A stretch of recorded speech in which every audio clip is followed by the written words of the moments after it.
নমস্কার বন্ধুরা, তোমরা কেমন আছো? আশা করি সবাই খুব ভালো আছো। আমিও খুব ভালো আছি। অনেক দিন ভিডিও পোস্ট করা হয়নি জানো, মানে লং ভিডিও। তাই ভাবলাম আজকে পোস্ট করব। ভিডিও তো বানানো হয়, বাট এডিটিং করার সময় পাই না। আর ওই যে দূরে দেখছো আম গাছ, প্রচুর আম হয়েছে। মানে যেই ব্লকটাতে আমি আগে থাকতাম। এখন তো তোমরা সবাই জানো আমি এই নতুন কোয়ার্টারে শিফট হয়েছি। আর এই দেখো ব্যালকনির গাছপালাগুলোর অবস্থা। আচ্ছা, এই গরমকাল বলে নাকি কে জানে, সেটা তো আমি জানি না, গাছগুলো একটু কেমন শুকিয়ে শুকিয়ে যাচ্ছে আর ফুলও ঠিক মতো হচ্ছে না। তবে আমি এবার একটু সার দিয়েছি, দেখা যাক কী হয়। আর এখন সকালবেলা থেকে কাজকর্ম থেকেই ব্লগ শুরু করতে হয়, কী করা যাবে, সকালে তো কাজকর্মই হয়, হ্যাঁ না? আর এখানে দেখো আমার পুজোও কমপ্লিট হয়ে গেছে। ও হ্যাঁ, আর একটা জিনিস দেখাই তোমাদের, আমার ঘরের অবস্থাটা দেখাই। তোমাদের সঙ্গে শেয়ার করা হয়নি, শেয়ার করি। আমরা কিছুদিন পরেই ছুটি যাচ্ছি, কারণ আমাদের বাড়িতে বিয়ে আছে। আর সেই উপলক্ষেই এত কেনাকাটা, ঘরে পুরো ছড়ানো, আর কিচ্ছু প্যাকিং হয়নি। এগুলো সব প্যাকিং হবে, তারপরে গিয়ে ঘরটা একটু পরিষ্কার হবে। আর ওই যে বললাম বিয়ে বাড়ি, তাই সেই উপলক্ষে অনেক কেনাকাটা রয়েছে। চলো এবার রান্নাঘরের দিকে যাওয়া যাক। রান্না করব সোয়াবিন। ওই যে বললাম ছুটি যাচ্ছি।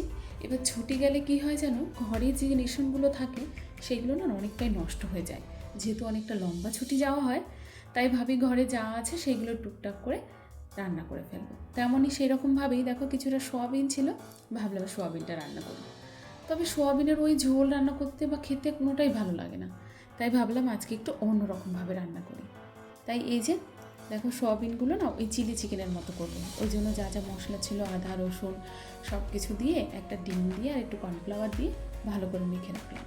আর এইখানে দেখো ওই নিয়ে নিয়েছি সবজি, যা যা আমরা চিলি চিকেনে দিই, ক্যাপসিকাম, লঙ্কা কুচি, পেঁয়াজ কুচি, আদা রসুন বাটা সব কিছুই। আর এই দেখো আমার ছোট্ট ফ্রাই প্যানে তেল দিয়ে দিয়েছি আর দিয়ে দিচ্ছি সোয়াবিনগুলো। এইরকমভাবেই সোয়াবিনগুলো ভেজে নিতে হবে, যেমন আমরা চিকেন ভাজি সেম সেই রকমই। জানো, আমাদের এই প্রবাসী জীবনটাও না খুব অদ্ভুত।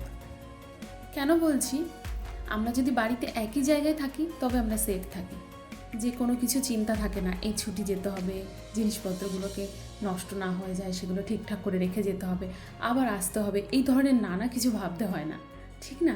কিন্তু দেখো এই যে ছুটি যাব, কত চিন্তা মাথায়, এগুলোকে সব খেয়ে যেতে হবে, না হলে এগুলো পোকা ধরে যাবে, ডাল চাল যাই হোক, বা আসবো কবে আসবো, ততদিনে ঘরের অবস্থা, এই নানা ধরনের চিন্তা থাকে।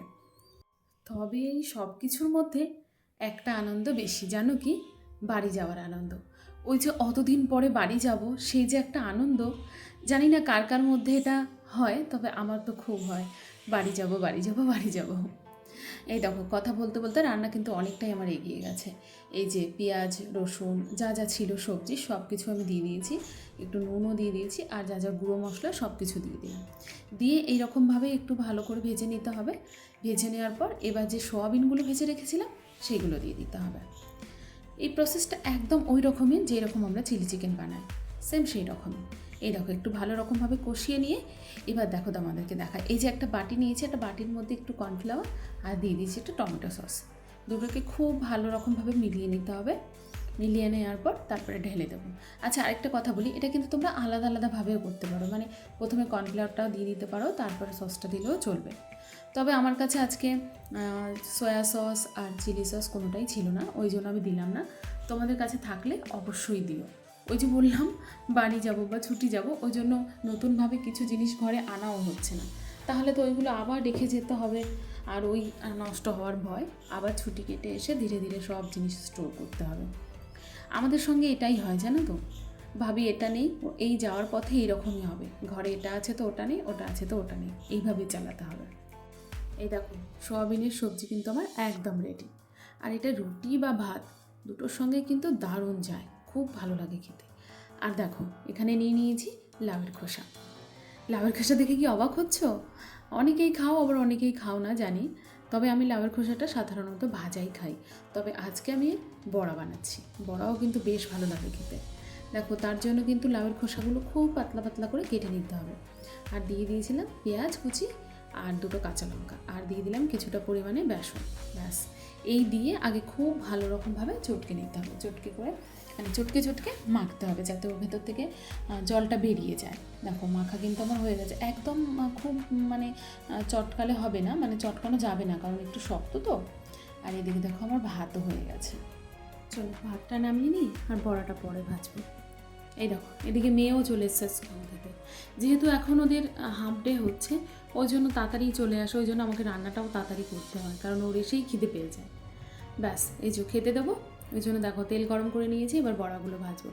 জানো তো এই বড়া জাতীয় জিনিসটা মানে যে কোনো বড়াই হোক না কেন, একদিকে ভাত বাড়া হবে আর একদিকে এরকম থালায় গরম গরম বড়া, তবেই খেতে কিন্তু মজা।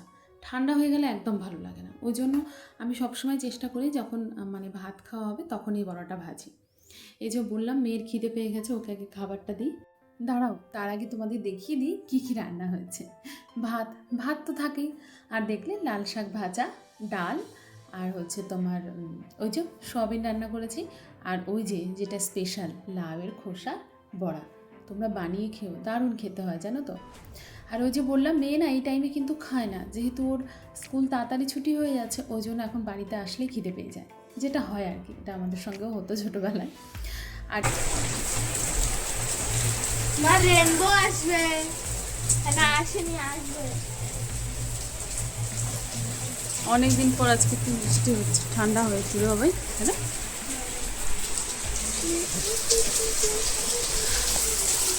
ওই আমগুলো দেখ ওই শ্রেয়াদের কাছে, ও হো হো হো হো হো ঠান্ডা হাওয়া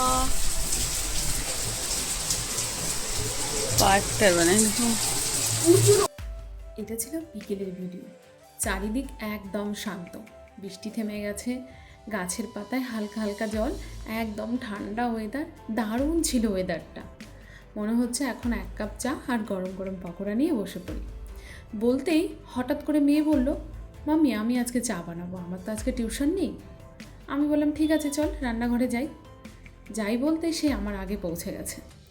যাই হোক তাকে একটু হেল্প করে দিলাম আর গরম গরম তৈরি হয়ে গেছে আমাদের চা।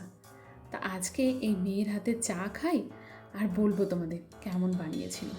চলো তাহলে আবার তোমাদের সঙ্গে দেখা হবে নেক্সট কোনো ব্লগে। তোমরা সবাই খুব ভালো থেকো, সুস্থ থেকো, টাটা।